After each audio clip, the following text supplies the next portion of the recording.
तर नमस्कार मित्रांनो, आम्ही स्टेशनच्या बाहेर आलो आणि इकडे आम्हाला मार्केट वगैरे दिसलं तर आम्ही थोडीफार शॉपिंग केली आणि शॉपिंग वगैरे केल्यानंतर म्हटलं चला आता निगडी फाट्याकडे जायचं आपल्या हिंजवडीला।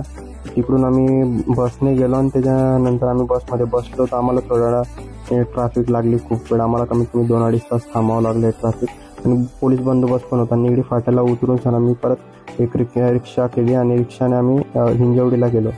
हिंजवडीहून आम्ही रिक्षा केली आणि रूमपर्यंत पोहोचलो। आम्ही फ्रेश वगैरे परत झालो आणि फ्रेश वगैरे होऊन आम्ही म्हटलं चला आता परत टाईम नको करा, बाहेर निघायचं। तर मग आम्ही मॉलला गेलो, मॉलवरून रिक्षावरून उतरलो आम्ही आणि आता आम्ही फिनिक्स मिलेनियमला गेलो।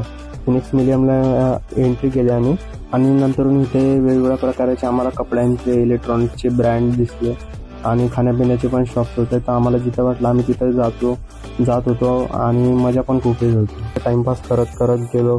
नंतर म्हटलं खालीवरती आम्ही गेलो। असे वेगवेगळ्या प्रकारची ग्रीनरी केलेली होती नॅचरल। तर आम्ही परत वरती चढलो, म्हटलं आता बघूया इथे।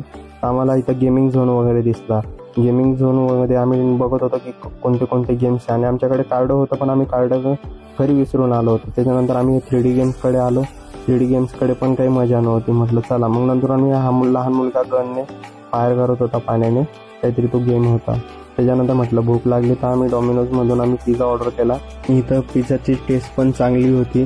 मग इथून आम्ही पिझ्झा खाल्ल्यानंतर आम्ही बाहेर निघालो आणि इथून खाली उतरलो आम्ही आणि मग मॉलच्या बाहेर निघालो आणि आम्हाला दगडूशेठला पालखीच्या दर्शनासाठी जायचं होतं। आम्ही बॅग रूमवरनं घेतल्याने। हा व्हिडिओ कधी आवडला असेल लाईक, शेअर आणि comment. So guys, thank you for watching.